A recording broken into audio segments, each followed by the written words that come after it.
Le héros voulait atteindre le sommet des arts martiaux, mais il savait déjà que c'était une position qu'il ne pourrait jamais atteindre, peu importe ses efforts. Cependant, il était désespéré d'atteindre son objectif, et à cause de cela, il a décidé de suivre une légende transmise de génération en génération. Apparemment, il y avait un fruit doré situé dans un sanctuaire gardé par un dragon. C'est un fruit qui dit accorder l'immortalité, et après un combat difficile et acharné contre le dragon, notre héros a atteint le fruit doré. Il fut surpris de voir que le fruit existait réellement, et il s'assit sur le cadavre du dragon comme un vrai conquérant avant de faire un mouvement pour manger le fruit. Il est convaincu qu'en mangeant le fruit, il pourra atteindre le sommet des arts martiaux. Le nom de notre héros était Gilfu Eldrigan, et il était salué comme le plus fort du monde. Des décennies plus tard, Gilfu a vieilli, et il est sur son lit de mort. Il est entouré des membres de sa famille, et assis à côté de lui se trouve son fils aîné, Gilliam. Gilfu remarque que son fils a l'air triste, et il l'encourage à être bon, en disant que son heure est venue. Gilliam est triste de perdre son père de la même manière qu'il a perdu sa mère. Alors qu'il est sur le point de mourir, Gilfu pense au fruit de l'immortalité et réalise que ce n'était qu'un tas de bêtises. Cependant, il se console dans le fait qu'il a été béni avec une femme et des enfants. Il dit à ses enfants qu'il a mené une bonne vie et qu'il n'a aucun regret. Bien qu'en profondeur, c'était un sacré mensonge. Gilfu a fondamentalement des regrets de ne pas avoir eu plus de temps pour atteindre le sommet des arts martiaux. Quelques instants plus tard, il meurt, et soudain, il ouvre à nouveau les yeux. Il est choqué et se demande pourquoi tout a l'air différent. Il sent que son corps est léger, et quand il regarde autour de lui, il réalise qu'il a des mains de bébé. C'est à ce moment qu'il réalise qu'il est un bébé, et il est dans un berceau de bébé. Il ne pouvait pas croire ses yeux, mais il a essayé de se calmer car il était une étoile à 10 branches dans sa vie passée. Gilfu conclut que sa position n'est nullement normale, et il commence à se demander qui aurait pu lui faire ça. Soudain, il réalise que le soi-disant fruit d'immortalité qu'il a mangé n'était pas vraiment un fruit d'immortalité. Le pouvoir du fruit était la réincarnation, pas l'immortalité, tout comme il le soupçonnait précédemment. Cela le fait sourire car il le considère comme une meilleure chance à avoir.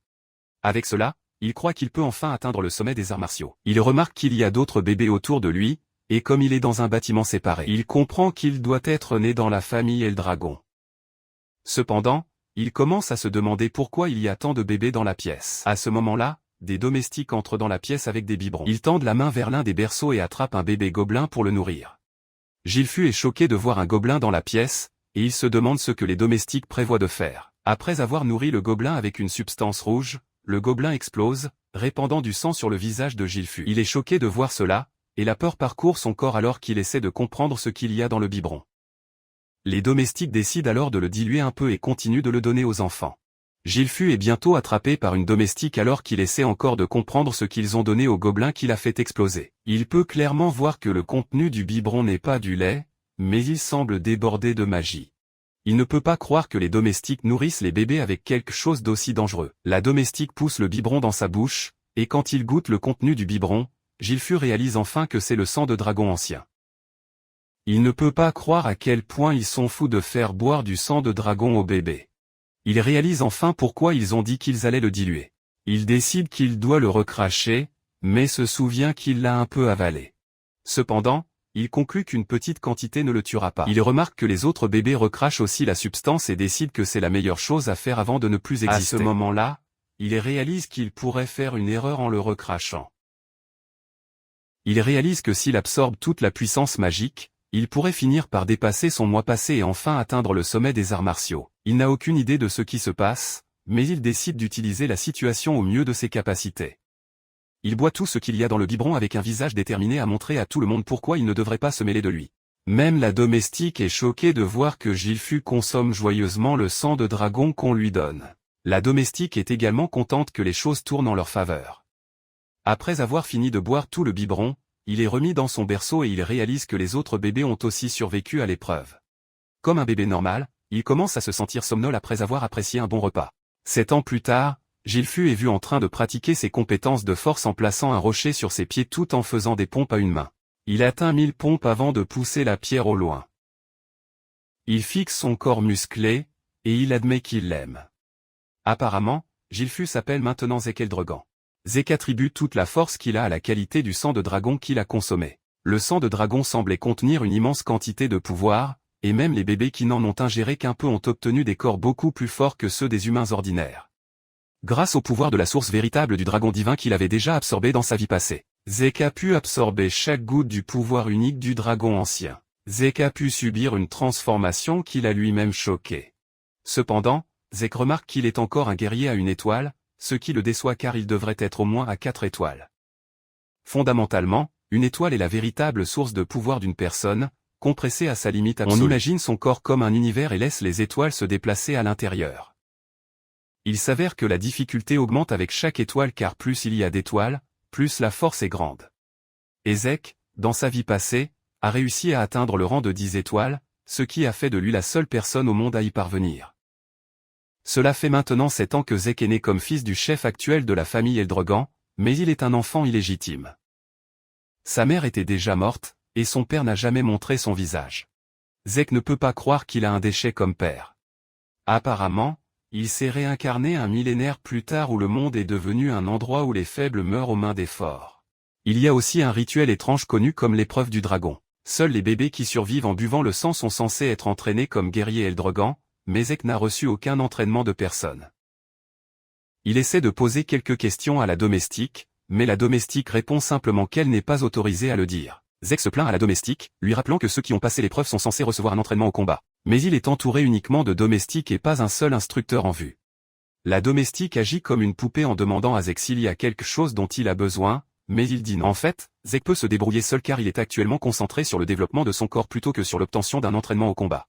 Zek demande alors à la domestique si elle peut lui donner des informations sur les autres enfants de la famille principale, mais la domestique lui donne la même réponse, à savoir qu'elle n'est pas autorisée à le dire. Zek essaie de contourner la question pour obtenir une réponse, mais la domestique maintient sa réponse. Zek est furieux en se demandant si c'est la seule chose que la domestique puisse dire. Zek demande alors à la domestique s'il est dans la maison pour être maltraité, mais la domestique dément cela, disant qu'elles ont reçu l'ordre de s'occuper de ses besoins personnels. Zek remarque que la domestique est une combattante à 3 étoiles et que pour l'entraînement au combat, elle pourrait l'aider. Puisque la domestique n'est pas utile, Zek décide qu'il est temps pour lui de se rendre dans la forêt. Il ne peut pas croire qu'il a vécu avec une domestique pendant 3 ans et qu'ils n'ont aucune vraie connexion. Zek s'attend à une réponse mais n'en reçoit aucune de la part de la domestique qui semble maintenant l'ignorer. Zek entre dans la forêt et mange un tas d'herbes toxiques, qui ont évidemment un goût affreux. Cependant, il s'en moque car il considère cela comme une partie de son entraînement. Soudain, il remarque qu'il y a une piste faible qui le suit. Il se demande pourquoi quelqu'un le suivrait et ne se montrerait pas pour dire quelque chose. Il ignore qui que ce soit et se concentre sur ce qui vient devant lui. Soudain, il remarque un sanglier en colère devant lui. Il réalise que la brume noire venant de la personne qui le suit n'existait pas dans sa vie passée, ce qui le laisse se demander ce que c'est exactement. Néanmoins, Zek se montre au sanglier, et comme son nom l'indique, il charge vers Zek. Zek sourit lorsqu'il réalise qu'il a attiré l'attention du sanglier. Zek prend la position parfaite pour esquiver facilement le sanglier, et une fois que le sanglier est en pleine vue, Zek assène un coup de poing à son ventre. Cela laisse un impact terrifiant qui écrase les entrailles du sanglier et le met KO. En un seul coup, Zek est impressionné qu'une simple tape de sa part, qui est à 1 étoile, ait pu mettre le sanglier KO. Zek conclut alors que c'est la qualité de l'étoile qui compte, pas la quantité.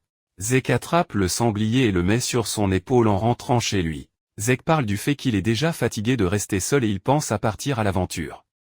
Cependant, il réalise que la mer sera le seul endroit où il pourra aller, même s'il veut aller n'importe où. Pendant ce temps, l'étrange type qui suivait Zek est choqué qu'il ait pu mettre KO un sanglier avec un seul coup de poing sans jamais recevoir le moindre entraînement au combat. De plus, il ne peut pas croire que Zek ait remarqué qu'il se cachait.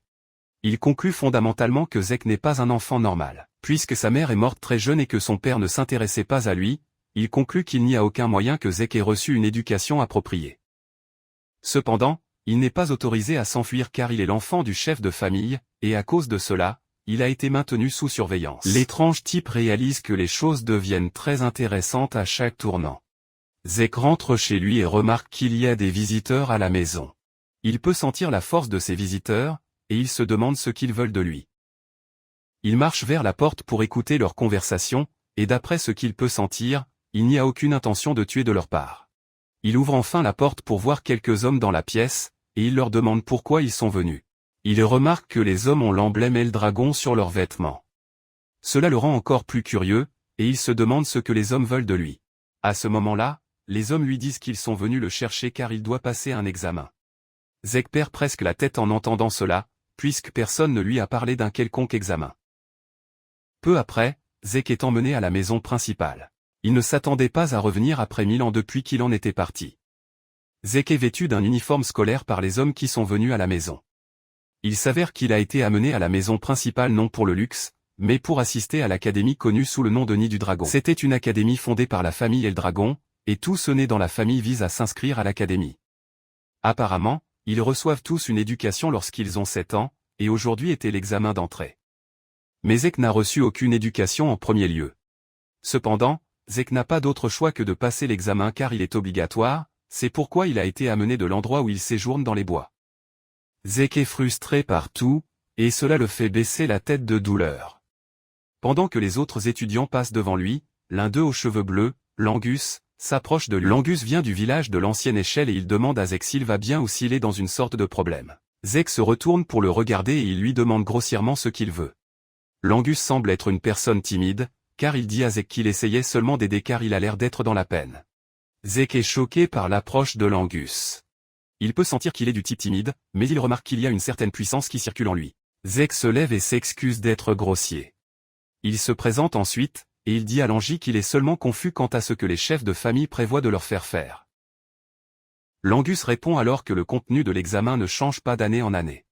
Cependant, Zek clarifie les choses, disant à Langus qu'il ne sait pas du tout de quoi parle l'examen.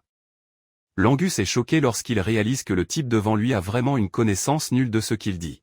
Langy se demande si Zek va bien puisqu'il n'a aucune idée de ce à quoi il va être confronté pendant l'examen.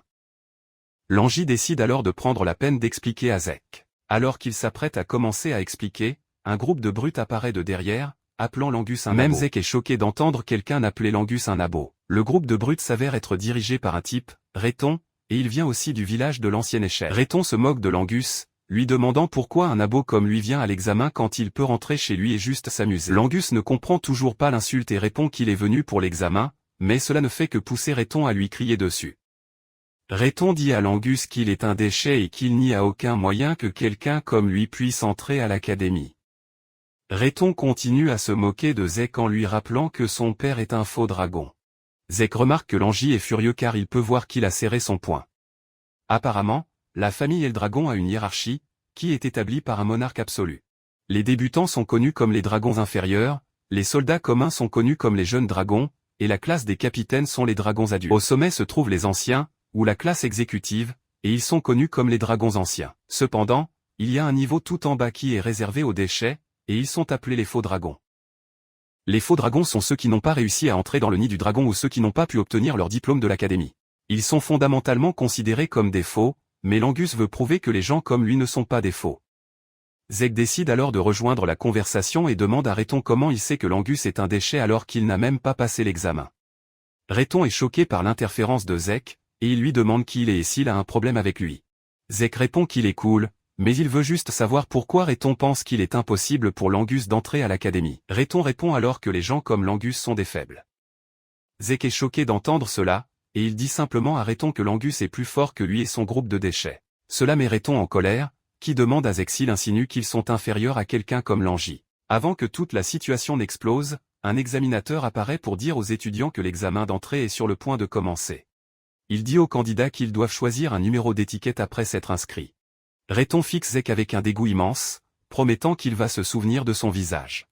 Zek est surpris que Réton soit déjà en colère, et il se demande pourquoi la jeunesse actuelle est si impatiente. Langy est surpris d'entendre Zek dire cela puisqu'ils ont tous le même âge. Langus ajoute alors que n'importe qui serait en colère s'il était appelé faible. Zek demande alors si l'examen est obligatoire, mais Langus mentionne qu'il est libre de se retirer s'il pense qu'il lui manque la capacité d'y participer. Cela surprend Zek, mais cela prouve davantage à Langy que Zek ne sait rien. Langy conseille alors à Zek de se retirer car il pourrait se blesser pendant l'examen. Zek fait savoir à Langy qu'il n'a aucune intention de se retirer. Langy est surpris de voir à quel point Zek est confiant et vain s'il n'a aucune idée de ce qu'est l'examen. Zek suggère alors qu'il se dépêche avant que l'examen ne commence. Momentanément, tous les candidats sont rassemblés. L'examinateur se tient devant pour leur donner les détails de l'examen. Il leur fait savoir que tout ce qu'ils ont à faire est de laisser une égratignure sur le rocher devant eux pour réussir l'examen. Cependant, aucune arme à part celle fournie par les examinateurs n'est autorisée. Pour rendre cela intéressant, ils sont autorisés à utiliser leurs mains nu tant qu'ils peuvent faire une égratignure sur le rocher. L'examinateur révèle alors qu'ils ont tous 3 tentatives chacun, mais Zek ne considère pas cela comme un examen particulièrement difficile. Langus est horrifié d'entendre cela, et Zek se demande quelle est la surprise, puisqu'il suffit de faire une égratignure sur le rocher. Zek s'attendait déjà à un examen fou à cause de l'épreuve qu'ils leur ont fait subir en leur faisant boire du sang de dragon, mais avec ce qu'il voit, Zek est très déçu. L'examinateur ordonne alors le début de l'examen. Le premier candidat s'approche du rocher et le frappe de toutes ses forces, mais cela brise son épée et laisse un bruit fort qui assourdit presque ceux qui sont présents. Même avec toute la force qu'il y a mise, il n'a pas réussi à laisser une égratignure sur le rocher. Le garçon s'effondre au sol de douleur et les examinateurs lui demandent s'il veut utiliser ses 2 tentatives restantes mais il a tellement mal qu'il ne peut pas. Il déclare cela comme un abandon et il est emmené. Zek remarque alors que l'angie agit bizarrement et il se demande pourquoi, puisque l'examen semble facile. Zek demande alors à l'angie au sujet du rocher. L'angus révèle que le rocher est appelé la pierre de régénération, et qu'il peut réparer toute égratignure mineure instantanément. Il a également la capacité de refléter un impact de dommage par 100 fois s'il est attaqué avec une force brute. Zek conclut que le rocher est assez scandaleux. L'angie mentionne alors qu'on peut en fait laisser une égratignure dessus si le pouvoir de la source d'éther à l'intérieur d'une personne est correctement circulé. Avec ce qu'il vient d'entendre, Zek comprend que cela dépend fondamentalement de la manipulation appropriée du pouvoir de la source d'éther, plutôt que de la compétence en arts martiaux de l'individu. Zek jette un coup d'œil aux participants et il comprend qu'il y a un nombre considérable de candidats qui devraient pouvoir réussir l'examen. Il remarque que Rayton et ses gars sont également assez forts pour réussir l'examen. D'où il est assis, il peut entendre les candidats échouer les uns après les autres après que leurs bras se soient cassés en essayant de laisser une égratignure sur le rocher. Momentanément, l'examinateur appelle le numéro 315, qui est le numéro de Zek. L'angie a peur pour Zek et il l'encourage à se retirer, mais Zek l'assure qu'il ira bien. Zek s'avance, et une fois que l'examinateur pose son regard sur lui, il sent une pression et une aura immense venant de Zek. On demande à Zek de choisir une arme, et Zek répond qu'il n'en a pas besoin car il prévoit d'utiliser ses mains nues. L'examinateur lui demande à nouveau s'il ne veut vraiment pas utiliser d'armes, et il dit oui, assurant l'homme que ses poings sont suffisants pour faire le travail. Quand les autres étudiants entendent cela, ils commencent à se moquer de lui, disant qu'il n'y a aucun moyen qu'il puisse faire une égratignure sur le rocher avec même juste l'angus ne croit pas en Zek, car il croit sincèrement que ses bras et ses poings pourraient être arrachés. L'angus commence à se blâmer, disant qu'il aurait dû essayer d'empêcher Zek de participer à l'examen.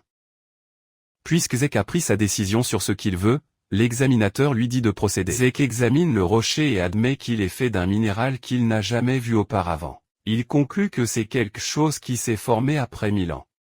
Il réalise qu'il y a beaucoup de choses qu'il ne sait pas encore, mais il décide de les remettre tout au futur. Zek se met en puissance, prêt à frapper le rocher. Avec la quantité de puissance qu'il a générée, il croit que cela devrait suffire pour faire ce qu'il veut au rocher. La technique qu'il préfère utiliser s'appelle la forme de la technique de combat de tueur de dragon. Une aura jaune vive se forme autour de son corps et de son bras alors qu'il frappe son bras contre le rocher. Cela brise le sommet du rocher à l'impact, laissant un bruit fort et un nuage de poussière. Tout le monde est surpris, mais pendant que tout le monde ferme les yeux de l'examinateur restent ouverts, agissant comme si c'était une grande affaire. Zek pousse un soupir de soulagement mais remarque que la technique est un peu avancée pour son âge.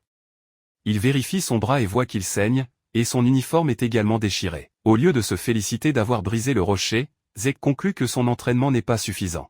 Les autres étudiants se demandent comment il a fait. D'autre part, Rayton est juste furieux que Zek ait pu briser le rocher. L'angus est stupéfait, car Zek est la dernière personne à qui il s'attendait à réussir l'examen. Même l'examinateur considère ce qu'il vient de voir comme une impossibilité car seul quelqu'un qui est au rang de 4 étoiles ou plus aurait dû pouvoir briser la pierre. Puisque Zek est un enfant illégitime, l'examinateur se demande s'il a d'une manière ou d'une autre hérité des pouvoirs de la maison. L'examinateur comprend également qu'il a vu le mouvement que Zek a utilisé quelque part ailleurs. Zek s'approche alors de l'examinateur et lui demande comment il s'est débrouillé à l'examen. L'examinateur lui fait savoir qu'il a réussi et on lui donne une bouteille avec une substance verte à l'intérieur. Zek demande au jeune examinateur au sujet du contenu de la bouteille, mais le type le fixe simplement avec haine, lui disant de s'éloigner. Zek suppose simplement que la bouteille est une récompense pour avoir réussi le test. Zek retourne vers son nouvel ami, et l'angie le félicite pour son incroyable performance. Zek demande alors à l'angie au sujet de la bouteille, et il révèle que c'est une potion de guérison. Zek est confus en entendant cela et l'angus mentionne que c'est une potion de guérison de qualité normale. Zek l'examine une fois de plus et réalise que la substance n'a pas l'air toxique. Il commence à se demander si la soi-disant potion de guérison pourrait être en fait un élixir. Apparemment, un élixir est une potion fabriquée à partir de matériaux très rares, et elle est combinée avec des herbes qui ne poussent que dans des royaumes secrets. De plus, des cœurs d'élixir purs de bêtes divines et spectrales sont ajoutés. Boire l'élixir guérit fondamentalement les vieilles et récentes blessures instantanément tout en augmentant l'éther de quelqu'un. Cependant, raffiner l'élixir est très difficile car ses ingrédients sont très difficiles à trouver. C'est pourquoi il apparaît rarement sur le marché. Zek consomme alors la potion de guérison, et comme prévu, ses bras déchirés guérissent.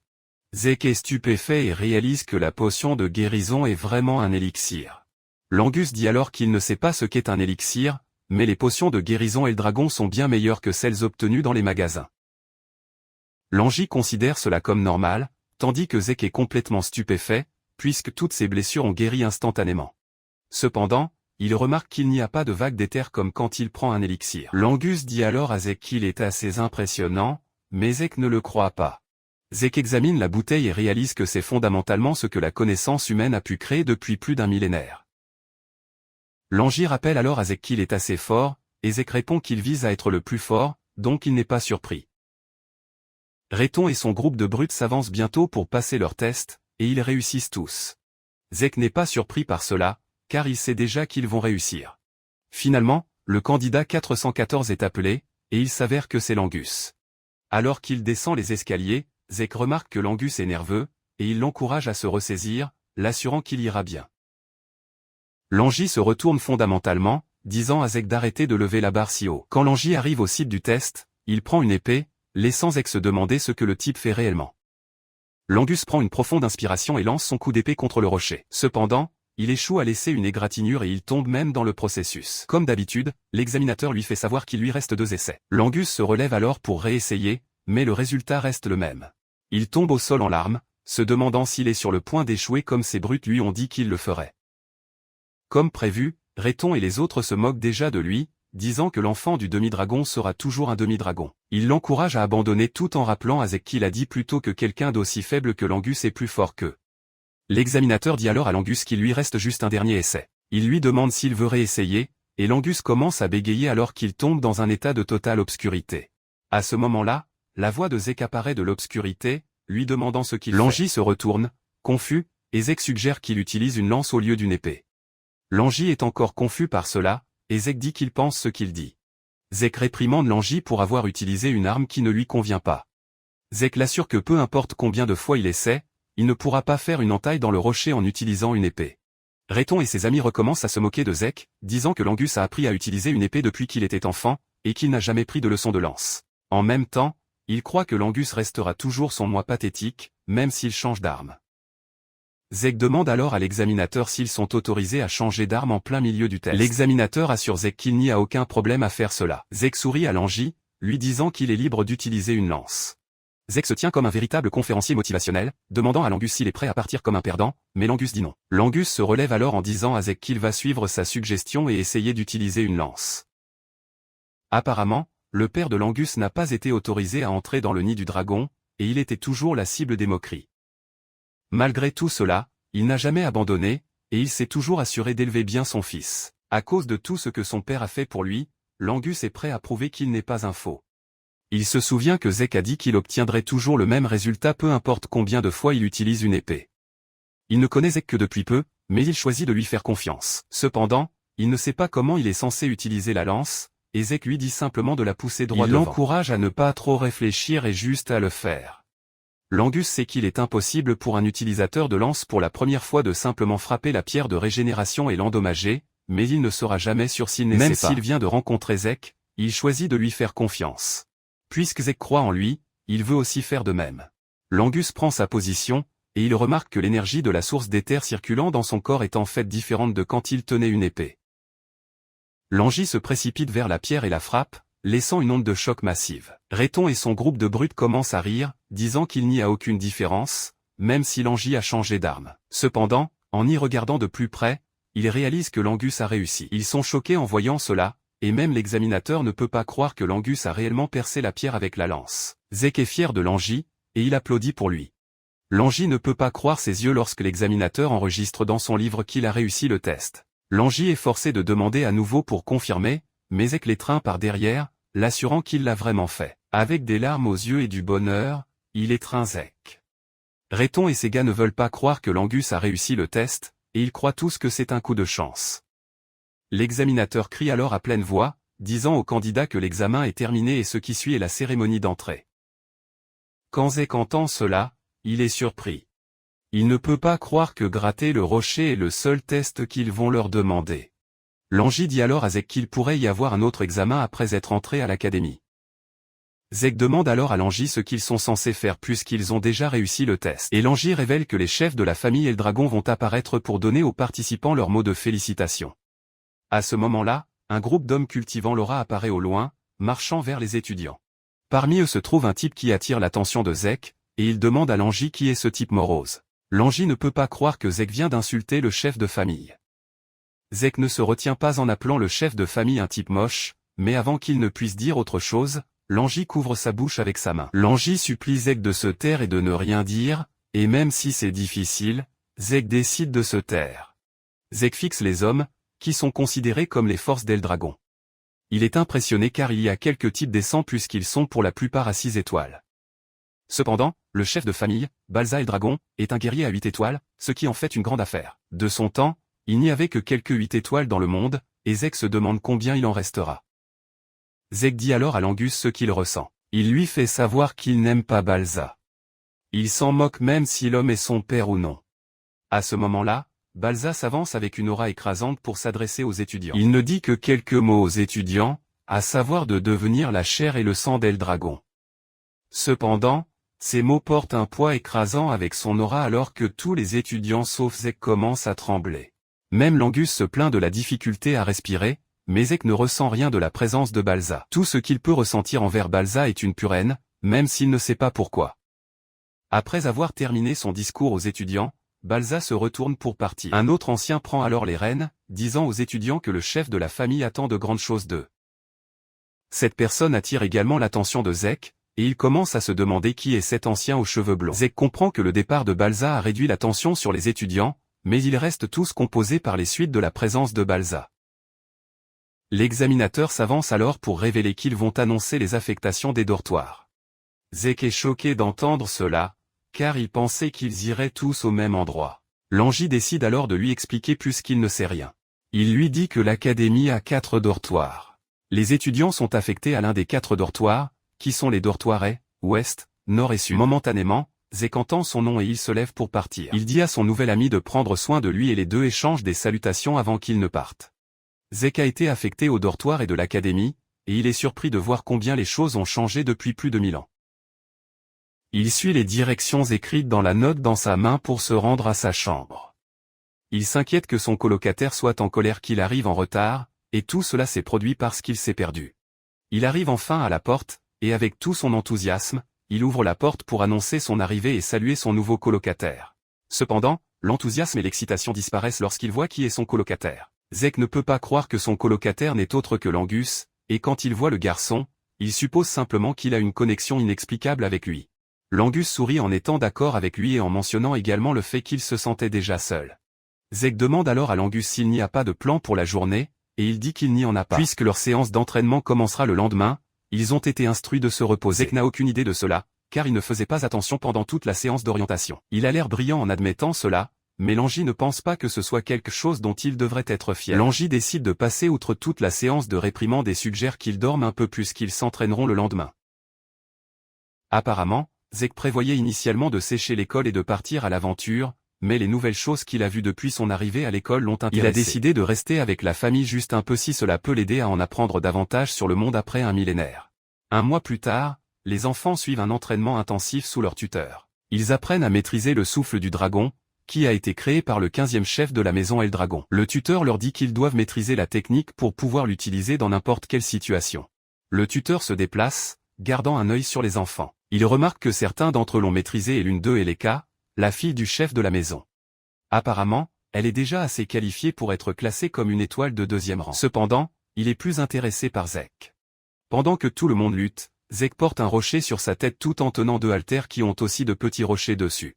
Le tuteur commence à se rapprocher du fait que Zek a hérité du pouvoir du chef. Cependant, il se demande comment il est capable de tout maîtriser puisqu'il n'avait pas d'enseignant qui aurait pu le former. L'enseignant ne peut que se demander, mais ne peut pas arriver à une conclusion.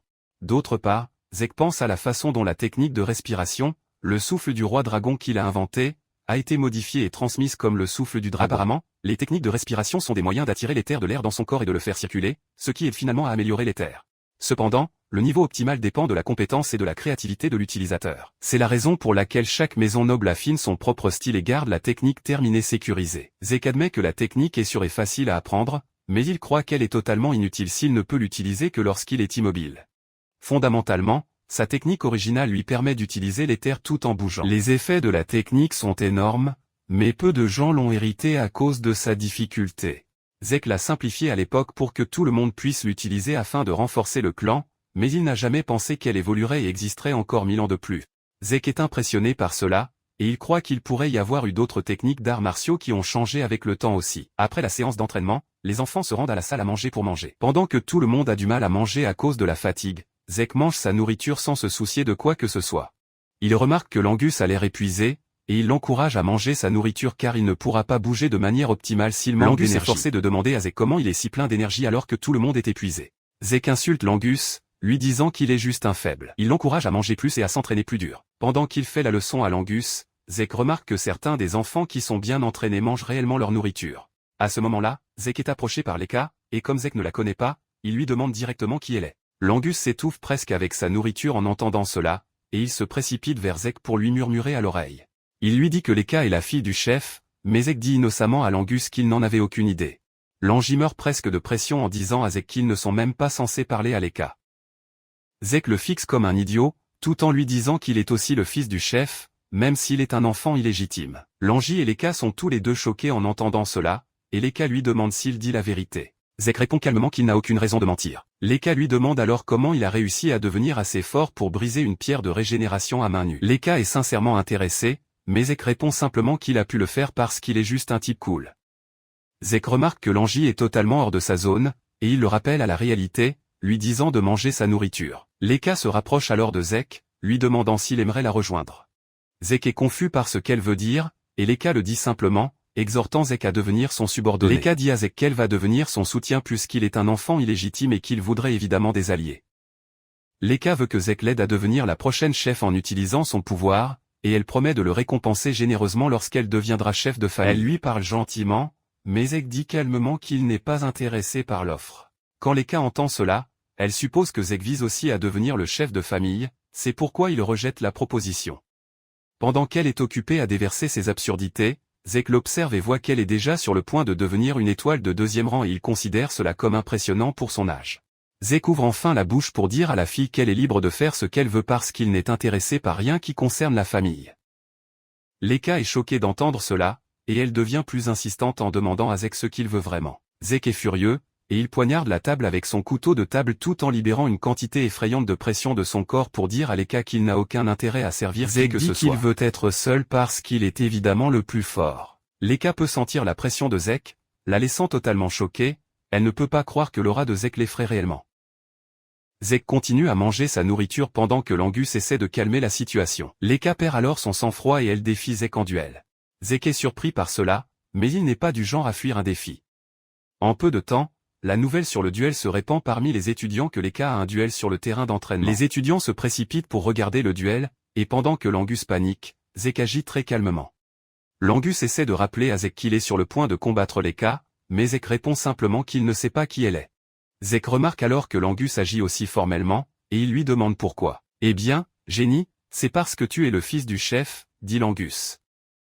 Zek demande alors à l'Angie ce qu'il veut de lui. Zek essaie de lui expliquer la situation. Il dit que Lekka est la fille de Balza, et qu'elle a aussi le sang Typhona, qui est fondamentalement l'une des 4 grandes maisons qui soutiennent Eldragon. L'Angie dit que Lekka est un génie car elle a réussi à maîtriser toutes les formes d'escrime qui viennent de la maison Typhona. Zek se tient là calmement en disant à l'Angie que la seule chose dont il est conscient est le fait qu'elle est la fille de Balza. Zek commence à rire, disant que le fait de ne pas savoir ajoute en fait plus de piquant à toute l'affaire. Il considère cela comme un tournant excitant, tandis que l'Angus le gronde en disant qu'il n'y a aucun moyen qu'il puisse gagner contre Lekka. L'Angus lui demande pourquoi il a accepté le défi en premier lieu, et Zek dit que c'est évident qu'il est censé accepter s'il est défié en duel. De plus, Zek fixe Lekka, et il conclut qu'elle a l'air plus prête pour le duel. Lekka crie alors à Zek d'arrêter de bavarder tout en le fixant avec son épée plantée dans le sol comme une véritable guerrière et demande à Zek s'il est prêt à apprendre quelques bonnes manières. Puisque les deux sont prêts à se battre, l'Angus leur laisse l'arène. L'Angus exhorte Zek à être prudent en s'enfuyant. Maintenant qu'ils sont seuls, Zek demande à Lekka pourquoi elle s'acharne autant à le combattre. Leka répond qu'elle vise à devenir le prochain chef de la maison, et pour revendiquer ce poste, elle veut vaincre Zek et le faire servir sous ses ordres. Zek est choqué quand il entend cela, et il commence à se demander ce que tout cela a à voir avec lui. Leka est surprise que Zek agisse de manière si nonchalante, et elle lui demande s'il ne connaît pas la vérité sur sa famille parce qu'il est un enfant illégitime. Zek est sur le point de dire à Leka qu'il sait quand elle le coupe. Leka explique que, y compris Zek, il y a 5 héritiers en compétition pour être le prochain chef. Zek est le seul qui ne porte pas le sang de l'une des 4 grandes maisons d'Eldragon. Le point clé est que la maison qui produit le chef, ce qui signifie qu'ils s'efforcent tous d'être les meilleurs de l'académie, et pour se dresser contre ses frères, Leka dit qu'elle a besoin de plus d'alliés. Toute l'explication laisse Zek totalement confus, mais il parvient à en saisir l'essentiel. Leka lui fait savoir qu'elle se bat pour assurer sa place, et sans perdre plus de temps, elle se jette sur Zek. Elle est déterminée à vaincre Zek et avec son épée, elle essaie de lui porter un coup, mais il recule subtilement. Zek esquive le coup, mais le coup d'épée laisse le sol brisé. Leka n'est pas prête à abandonner alors qu'elle se relève pour attaquer Zek. Elle balance son épée frénétiquement et avec une grande puissance, laissant les spectateurs totalement stupéfaits. Il félicite Leka d'être si douée avec l'épée même si ce n'est qu'une épée d'entraînement. Comme si elle pouvait entendre les spectateurs l'acclamer, elle augmente l'intensité de ses attaques sur Zek. Cependant Zek saute simplement autour de l'arène, esquivant chacun de ses coups. Les spectateurs, d'autre part, sont époustouflés par la puissance de Leka, puisqu'elle est l'enfant du chef de famille. Ils sont confiants que Leka terminera le match à temps. Sans qu'ils le sachent, Leka est déjà frustré parce que tout ce que fait Zek est de sauter pour esquiver ses coups. Zek met peu ou pas d'effort pour esquiver les attaques de Leka, la forçant à remettre en question son incapacité à porter un coup. Zek félicite Leka d'être réellement rapide, et le genre de technique qu'elle utilise semble également être excellent. Zek ajoute même qu'elle est plus performante que les guerriers à une étoile ordinaire. Leka se met en colère et crie sur Zek, lui disant de se battre au lieu de simplement parler. Puisque c'est ce que Leka veut, Zek décide de lui donner un avant-goût de sa force. Zek esquive facilement son coup avant de la frapper à la poitrine. Le coup envoie une onde destructrice à travers son corps, la faisant cracher du sang. Leka tombe à genoux de douleur, laissant les autres étudiants choqués. Dans la douleur, Leka lève les yeux et demande à Zek pourquoi elle ne peut pas lui porter un coup alors qu'elle est censée être bien meilleure que lui. Zek admet qu'elle est plus rapide que la plupart des une étoiles qu'il a rencontrées, mais il lui fait savoir qu'elle n'est encore qu'une guerrière à une étoile. Leka argumente alors, rappelant à Zek qu'il est aussi une étoile. Zek explique qu'il peut facilement lire ses mouvements grâce à sa façon de respirer, au tressaillement de ses muscles, et même au mouvement de ses yeux. En plus de cela, il a beaucoup plus d'expérience qu'elle. Zek explique cela d'une manière si arrogante que cela force Leka à se remettre sur pied. Elle se précipite à nouveau vers Zek avec son épée à la main, prête à lui arracher la tête, mais même avec l'attaque surprise. Zek esquive toujours en sautant acrobatiquement en arrière. Cela laisse Leka clairement ouverte à l'attaque de Zek et Zek la punit en la frappant directement contre le mur du fond. Elle heurte le mur et laisse un énorme nuage de poussière couvrir la zone. Les spectateurs sont choqués quand ils voient cela, se demandant si Leka a réellement perdu. L'Angus est excité quand il voit cela, et il se précipite de nouveau dans l'arène, disant à Zek à quel point il est incroyable. Cependant, Zek dit à l'Angus que le combat n'est pas encore terminé. Zek est impressionné que Leka soit réellement capable de résister à son coup. Quand la poussière se dissipe, on voit Leka lutter pour se relever de ses genoux avec un corps meurtri, mais elle n'est pas prête à abandonner. L'Angus essaie de lui dire d'arrêter parce qu'elle pourrait finir dans un pire état. Zek dit alors à l'Angus de reculer parce que les choses sont sur le point de devenir plus sérieuses, et s'il est blessé, il n'en sera pas responsable. Zek se dirige sur le côté, et maintenant il confirme que Leka a atteint 2 étoiles. Leka se met sur ses pieds et une aura éclatante tourbillonne autour d'elle. Les spectateurs comprennent immédiatement que Leka a atteint 2 étoiles. Le royaume des 2 étoiles est celui où le porteur peut projeter la véritable puissance de la source à l'extérieur du corps pour les arts martiaux. La projection est fondamentalement ce que l'on appelle l'aura. Leka semble plus forte, et elle remercie Zek de l'avoir poussée à atteindre 2 étoiles. Enragée, elle se précipite vers Zek prête à le terrasser. Son épée suit une traînée dorée d'aura, et Zek admet qu'elle est devenue plus forte et plus rapide. Zek continue de jouer avec elle jusqu'à ce qu'il mésestime sa force, et il finit par se faire couper au visage. Leka remarque qu'il est impressionné, et elle en profite pour se vanter de la force d'une 2 étoiles. Elle assure à Zek qu'il est sur le point de faire face aux véritables arts de la grande épée de l'esprit du tonnerre. Zek, d'un autre côté, est excité parce qu'il va enfin assister à quelque chose qu'il n'a jamais vu dans le passé. Il est absolument impatient de voir ce que Leka lui réserve.